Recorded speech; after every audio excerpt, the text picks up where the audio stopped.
It's the 1-year anniversary since I quit my job, and I wanted to make this video today just unscripted, talking about the last 2 years, the year since I quit my job and then the year leading up to that for anybody that's interested. So if you're not interested in that, you're just interested in lending, jump back in next week. There'll be more lending videos then, but I just want to talk about the last 2 years. So 2 years ago, pretty much to the date, is when I started actively trying to get into investing. We started with buying a house for ourselves, right? Doing a house hack, as they call it. We bought the house sight unseen, found an awesome realtor that helped us find something that we thought would work. And funny enough, 2 years later, it has by far been the best investment we've ever made, even though we didn't see it. We had never bought a house before, never invested in anything. But that's what got us started. And when we bought that house, I realized just how possible it was coming from, living in our van for the prior, a year plus. To being able to jump in and buy a house was obviously a really cool and amazing thing. And so we bought that house and we were just kind of trying to figure out, like, what does it look like? Like, what does the normal life look like? Are we supposed to, the path that people gave was like, oh, you're supposed to keep buying houses, right? So I was trying to figure out what it would look like to keep buying houses. And to be honest, it's kind of difficult, especially when you're young and trying to figure stuff out. Like the real estate investor path is a pretty tough one.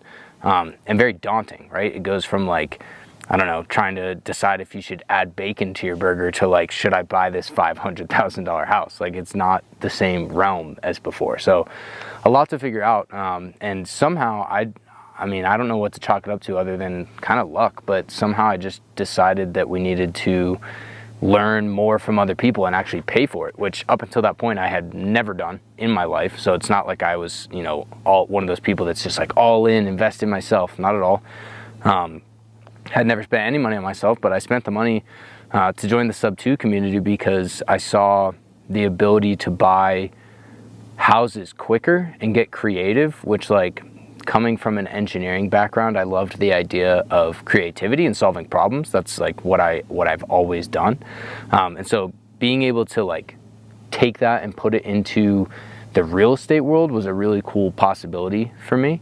And so that's really what intrigued us. And, it's funny because I hear the phrase, like, sell what you want and then give what you need, right?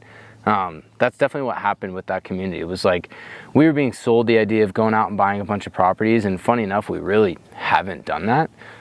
But what we didn't realize we needed was just a community of other people that were ambitious, that were on the same path. And not everybody was like that, but it only takes a few, right? It only takes a few people. And coming from, the college background, and then more specifically the background we had when we lived in our van and kind of just traveled around, did whatever, was very different than a background of people that are, like, on the grind, ambitious. And I think both are good in their own right. But it was definitely a huge difference to get involved in that community. And so I went from knowing nothing about investing to, thinking I knew probably way more than I did, but also just having a clearer vision, because I could all of a sudden see, like, if you don't get involved in communities like that, you just see, like, a path for the most part. It's just like you level up in your job, whatever. Everybody knows the 9-to-5 thing.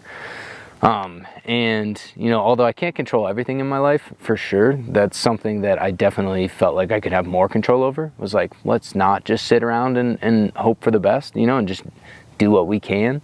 And that was, a real transitionary period, was seeing all these people that, like, were showing what was possible and all of the different things that are possible, was honestly just so eye-opening. And so the first year from when we bought that house, we joined the community right when we bought the house. We bought it and I was like, I want to buy another one. Don't know how. That was the trigger. That was mid-July of 2022. And so for the next year, crazy time. We had just moved to Jacksonville, Florida. We got our jobs, my wife and I, and we bought the house and we joined the community all in the same, like, 2 weeks, literally. So lots going on. But I had started my job and I loved it. I was like, I want to, move up the ladder, blah, blah, blah. It was a small company, so I had more ability to do that. So it was really cool. And, I think a lot of times it just takes what I would call, like, pattern interrupts to really push you in different directions or push you over the edge. And so for that first year, I was basically operating under the understanding that I loved my job and I just wanted to create like additional income or create wealth in the future. And so I wasn't really treating it like desperately at all. Like it wasn't like I need money now. It was like I just wanted to learn how to have the ability to make money. That was really all it was. So I tried a lot of different things. I tried some cash wholesaling stuff. I tried looking into buying apartment buildings. I tried all sorts of stuff, and I didn't make any money, but I learned a lot, and I got to meet different people along the way. And I eventually landed on wholesaling creative deals. And the only reason I did was because it was just what finally worked. And honestly, it was the thing that I saw people that I felt were similar to me doing. And I'm very much under the impression that if other people can do it, I can too. And so I just kind of jumped on that and followed down that path. And that was in like maybe April or May of 2023 that I got started doing that. And at the same time that I started to get involved in that, I started to meet more people, and I actually had the opportunity. There was an event at the end of May in 2023 in Phoenix, Arizona. We lived in Jacksonville, Florida. There was an event where I knew a lot of high level people were going to be there, and the event cost a ton of money.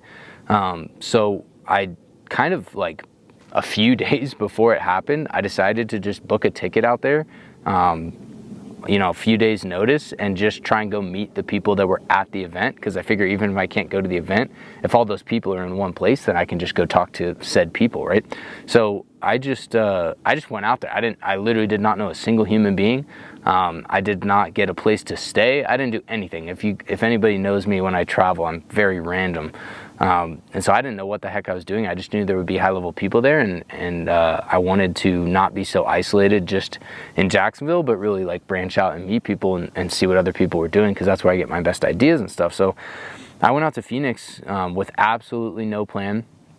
And when I got there, I got invited by somebody to stay in their house for free so that I didn't have to sleep in my car, which was the original plan. Shout out to Vanessa.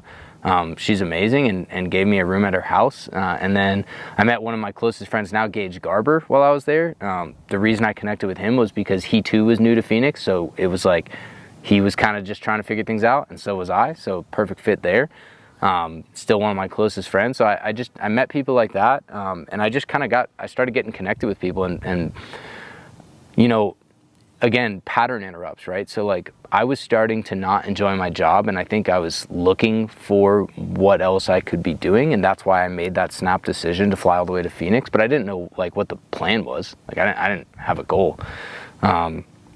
And so, other than just connecting with people. But by the time I was leaving, people were asking like, when are you quitting your job? When are you doing this thing full time? And I was like, I don't even make any money. Like I had never made $1. I was like, I don't know what you guys are talking about. But it planted a seed, right? And that was at the end of May. And crazy enough, one of the things I want to bring up in this video is like that seed that was planted in my head, that was all it took to really get my gears turning and start thinking like, what are the other options? What are the possibilities? What could I do right now to really change things? And that was like May 25th of 2023. And I put in my notice to quit my job 4 weeks later, which is crazy. In my head, I had like toyed with the idea of quitting my job like eventually. But I know a lot of people who have said that years and years ago that have never done it. And so I met the right people to help me pull the trigger on that. And so I put in my notice in June. I stayed for another month, which was a mistake. But my last day on the job was July 21st of 2023. So it's been right at a year now that I've left. And although, that first year, I think it's overlooked too much for people that are listening to this, for people that know me. So many people, it's like a classic joke now, but it's like, oh, how did it happen so fast? But in that first year, everything I tried, I went 100%. Everything I tried. I built multiple teams of people. I worked every single night. I had an hour drive to and from work, and I would schedule calls with real estate agents and brokers and other people on that drive. So I never got I honestly kind of hated it. I never got to just enjoy my drive to and from work and just like listen to music or something. I was always on the phone working. I would get up before work and answer messages and like plan out my day. When I got home from work, I would respond to everything and plan out the next day, which is even more important, honestly, planning that out the day before. And I did that for the first year. I literally did not make $1, like nothing. I was just learning. But people discount how important it is to have that stage of learning, because none of that was wasted. Like, I didn't make $1 that year, but not a single bit of that time was wasted. I was learning stuff the whole time. So then when I got to quitting my job, I still hadn't really made any money. I had just broken through and made my first couple of dollars lending money, doing transactional lending on earnest money. And that was like the first little bit, but we're talking like, you know, a few $100s, maybe a few $1,000s. So I was just touching the surface. But the crazy thing, and you know, I can say this with full confidence now too, is that I just had this realization that like I knew what to do. Like I saw other people making money. I had spent that year building everything up to where I was at the point where I knew what to do to make money. And it's a crazy feeling, because it's like, if I ran out of money tomorrow, the world wouldn't end. I know what to do. And that was how I felt in that moment, was like, I know what to do. And even though I was, you know, quitting my job, but a couple other things I want to note for this video. I was able to quit my job, because I'm incredibly blessed, and because I'm married to Haley, who also had a job, which she kept. So she kept a job that was able to pay for our entire lifestyle, right? So in theory, I built in, you know, sometimes some people like not having a safety net. I think when you're responsible for multiple people, a safety net's probably a good thing. And so we had a safety net of all of our expenses being covered by her job. And you might think, wow, she made a whole bunch of money. Not really. We just didn't have a whole lot of expenses, right? And that's, you know, one of the biggest daggers for everybody, is that people graduate college and they go get a new car, which makes me want to cry. And then they get a job and they're like, now we can go on vacation or whatever. And, you know, I bet you nobody will hear this and actually like really hear what I'm saying here. But we basically delayed that, the whole like, you know, getting cars, doing whatever you want, whatever. We basically delayed that for 2 years, which to some people might seem like a lot, and other people is like not that much, right?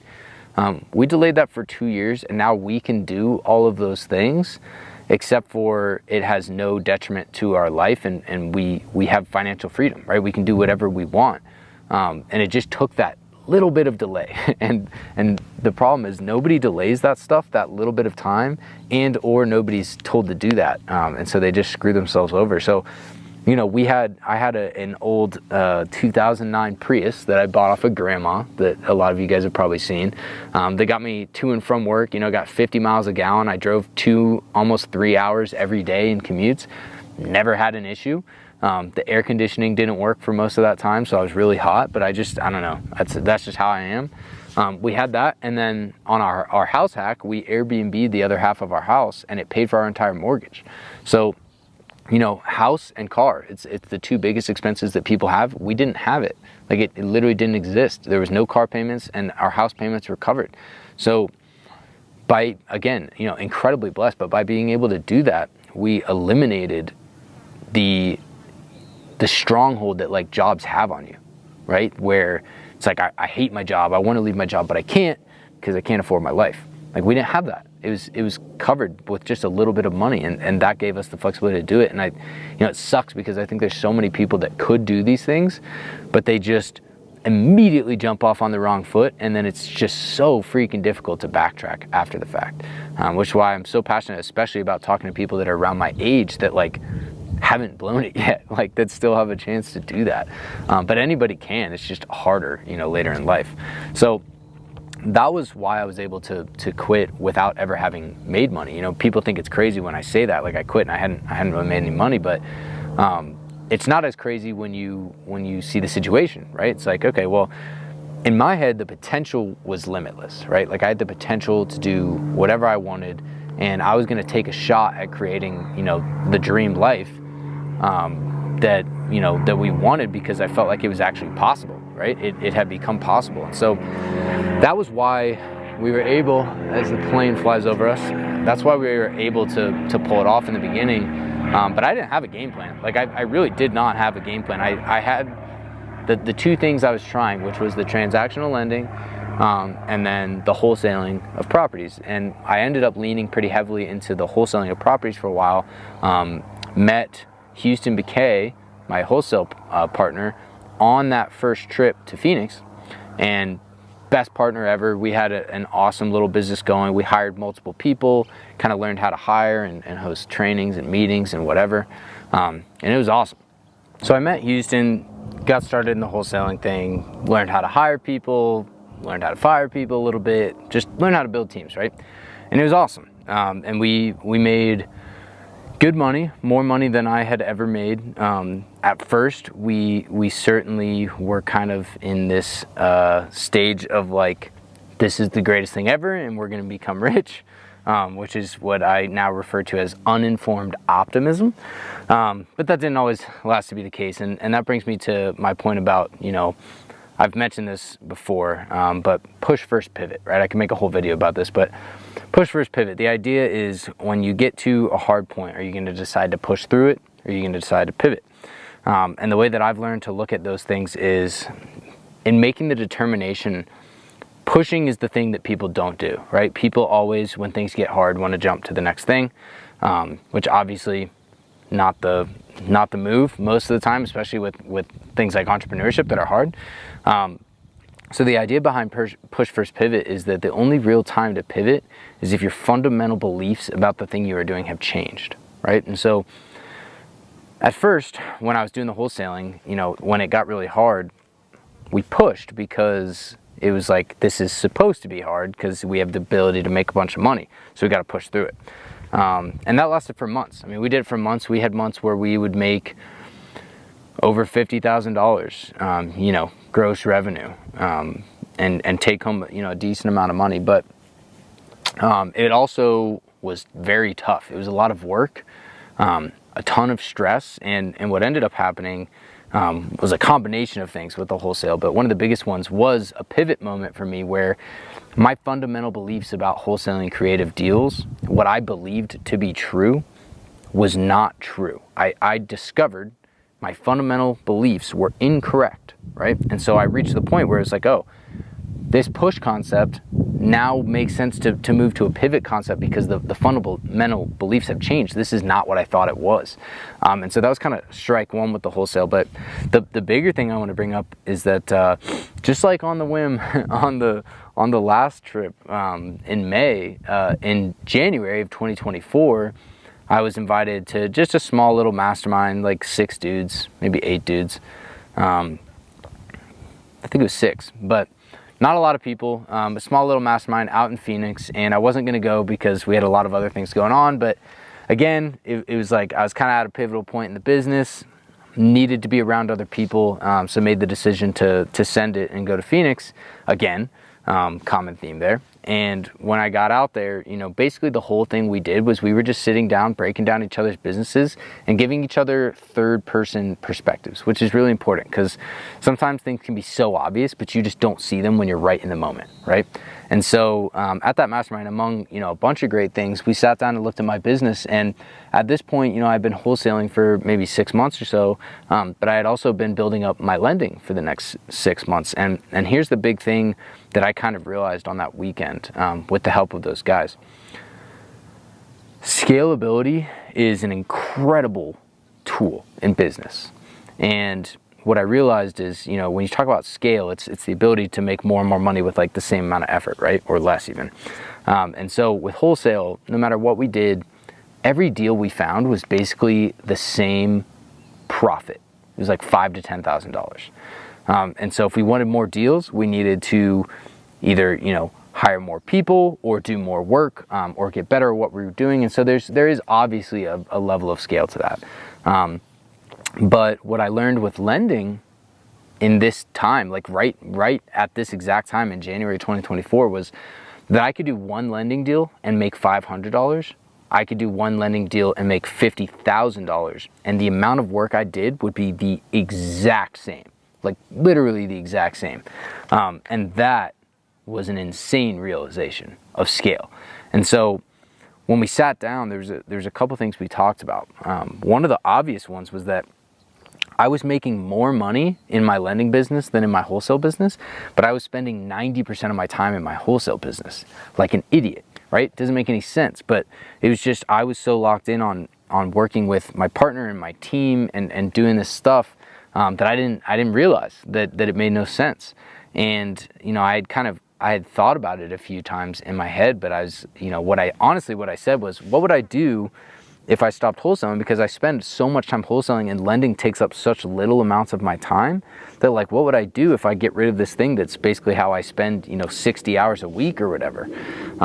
And so that was my first fear. But the guys basically just, you know, we put it on a whiteboard, and it was like, hey, you make way more money doing this in way less time. Don't be an idiot, right? And that mixed with that understanding of leverage was the kind of the final straw where I was like, you're right. I need to stop wholesaling and I need to lean into this other thing that, you know, I've gotten good at, I make good money at, and not a lot of people do. So it's like a pretty unsaturated, I don't know if that's a word, but market, right? And so I did. So that was the turning point. And to be quite honest, I have no idea if and when I would have made that decision had I not had those people blatantly tell me to do so, because I just, whatever I do, I want to give it 100%, and it's really hard to shift out of things. But having them tell me that, and at that same time period was when that pivot was occurring, where I was realizing what I believed about creative wholesaling was not true. That was kind of, you know, all the straws being put together there. So January 2024 is when I started, you know, backtracking on the wholesale, and then, you know, probably by the next month I was completely out of it. And then I was kind of faced with this weird position where I had like 60 hours a week back, right? And my lending business was doing well, but it didn't really take that much time. And so I was like, I don't know what to fill this time with. And I started by trying to fill it with YouTube, just like trying to make my stuff better. I don't know if I did that, but I tried. And then I just tried to use the time kind of like I did the year before to just learn more stuff. And what I was learning was just like different types of lending, how to get into more lending, how to try and scale the lending business that I had. And very serendipitous, and, you know, definitely, again, I attribute a lot of things to luck and timing and things like that. But in that time period, February, and then into March of 2024, I follow Alex Hormozi very closely, and I'm very, very interested in business and you know, the business side of lending, but also business in general. And he partnered up with a company called School, which a lot of you guys have heard me talk about at this point. And, you know, it was one of those things where, like, I didn't really know what he was talking about, and I didn't know what I would do on there.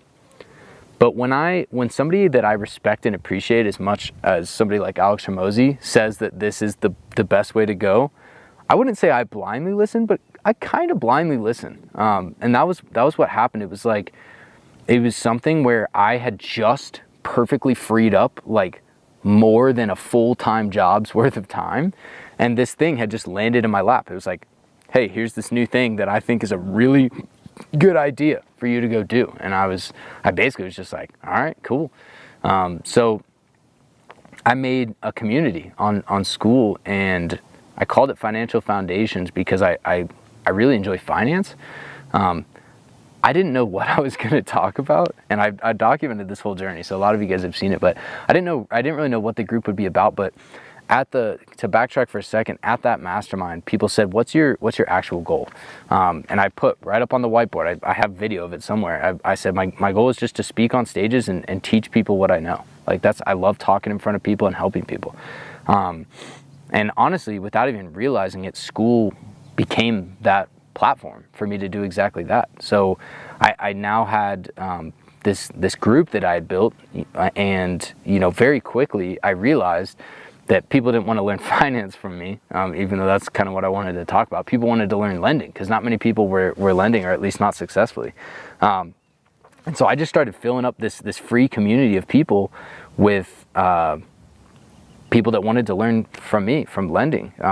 And that gave me the ability to start hosting like webinars and Zooms, which, by the way, is so awkward if you've always been on the receiving side, to all of a sudden have like a bunch of people just staring at you with their microphones off while you talk. Like, it's a weird feeling, but obviously very, very good growth. And so I just started building that free community. And then as I was building it, you know, there's this competition that they were doing for who could make the most money on the platform. And the top 10 people got to have a private mastermind with Alex Hormozi, who again is like my all-time number one, you know, person that I look up to in the business realm. And so, you know, within a month, I built up this free community, and then I built a paid one where I really took kind of the information from the free one and went into implementation and real like community building. And in that month, I was able to actually win the competition, which is insane. It was a worldwide competition.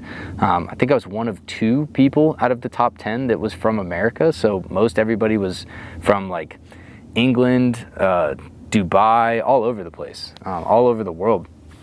And then there was me, and somehow, you know, I could tell the story forever, but I won it. And so, you know, everything that was a couple months ago, and everything since then has just been honestly ridiculous. I mean, the momentum from it has been insane, both financially, lead flow, building my business, the connections that I've made. You know, I got to spend a whole day with the CEO of school, Sam Ovens, and a whole day with Alex Hormozi, and the other people that were involved. And now at this point, you know, I would say over the last couple months, like our income has probably doubled each of the last like 3 months, if not more, which is crazy. I get it. Like it's psycho to say that.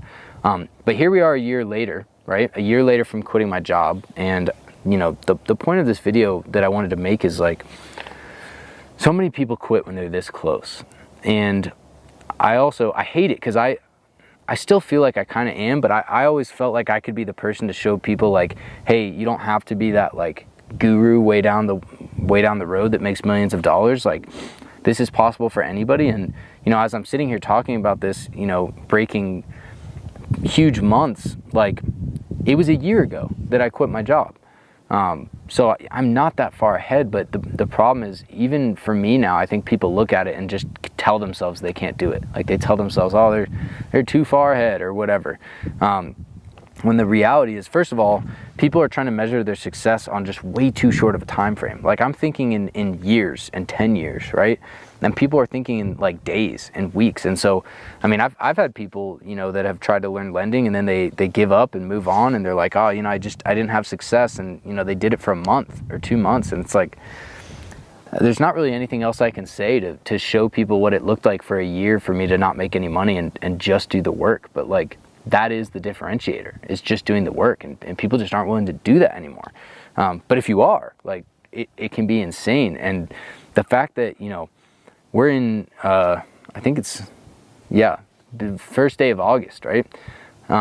So this is month 7. This is 7 months since I made the decision to stop wholesaling and lean into lending. And since then, I'd have to, you know, look at the numbers, but I probably 5x'd my income since then. We have the ability to travel, as you can see. I'm on the top of a mountain in Big Bear Lake, California right now, which is insane. And we have the ability to travel everywhere. My wife's been able to leave her job to work with me now.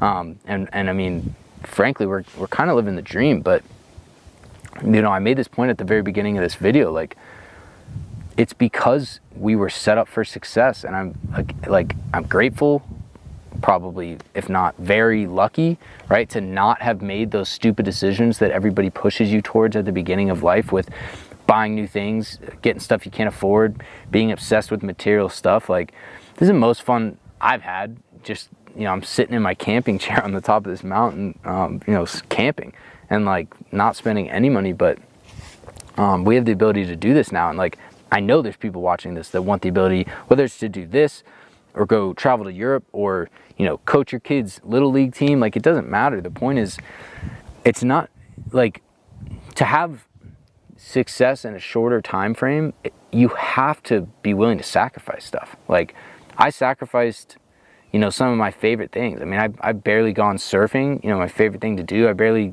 you know, went out and like played sports. We didn't go out to dinner. Like, we haven't done that stuff for the last 2 years. And, you know, most people are like, oh, you're wasting your 20s or whatever, which is great. I'm glad that they feel that way, but I would venture to say they probably wouldn't feel that way if they saw how we're living now. And that's just because we chose to delay a little bit longer. right? That gratification. And so that's really it. I didn't have like a major point to this video other than I think the biggest thing I want to push is just like the compound effect is insane. And I know very few people that push far enough to make it to the point where they hit that compound effect. I also think that people have a very unrealistic idea of what hard work looks like, right? You know, I've shared this example a couple times, but I had somebody in my community come to me and saying they were doing, you know, X amount of outreach and weren't getting enough leads. And then they met this other guy in the group that was having success. And it turns out that he was literally doing 10 times the amount of work. And it was just a reframe for that guy of like, oh, I'm not, you know, what I thought was hard work is not hard work. And that's very normal. Like people are convinced that they should be able to, you know, just go sit at a desk for 8 hours and only work, you know, 3 of those 8 hours. And then somehow they're supposed to have this magical life. Like that's not how it works. Normal work produces normal results, and normal results is working for 40 years and then retiring on some crappy income and whatever. And if, you know, I like very intentionally choose to do everything abnormally for that reason. Like if somebody says that's weird or you shouldn't do that, I might heed it a little bit, but like screw it. I'm gonna go do that thing because I don't want normal. Like normal is not no bueno. I don't want that stuff. So that's really it for the video. I just wanted to make this as kind of my 1 year update. I'm really appreciative to all the people that have contributed over the last couple of years, the people I've met. Also, you know, I feel like I'm rambling now, but just know that like as you progress in life, you are naturally going to progress through communities and friend groups as you elevate yourself. And in my opinion, that's totally okay. And I think it's actually a measure of the progress that you're making. Because if you're progressing and the people around you are not, then you're either going to be held back by them or you're going to jump to the next group, community, whatever, to continue to go on that upward trajectory. And that's what you got to do. Like you got to be willing to make those sacrifices and push. So yeah, to close it out, you know, not allowing lifestyle creep and making sacrifices for what I would consider to be a short period of time, a couple years, can change the rest of your life. And not only your life, but the life of the people around you. Like, you know, when you pull this off and become this successful version of yourself, like you can help your family, you can help other people, you can have more time freedom to do all of those things, and monetary freedom to do it too. So, yeah. That's the video, 1 year update. I appreciate all of you guys that have been hanging out. I always want to try and improve my YouTube, improve the things that I teach, give as much stuff as I can away for free. I love doing it, and I just hope that I get to continue to. I don't even hope I get to continue to. I'm going to continue to. So thank you to all of you guys. I'll see you next week.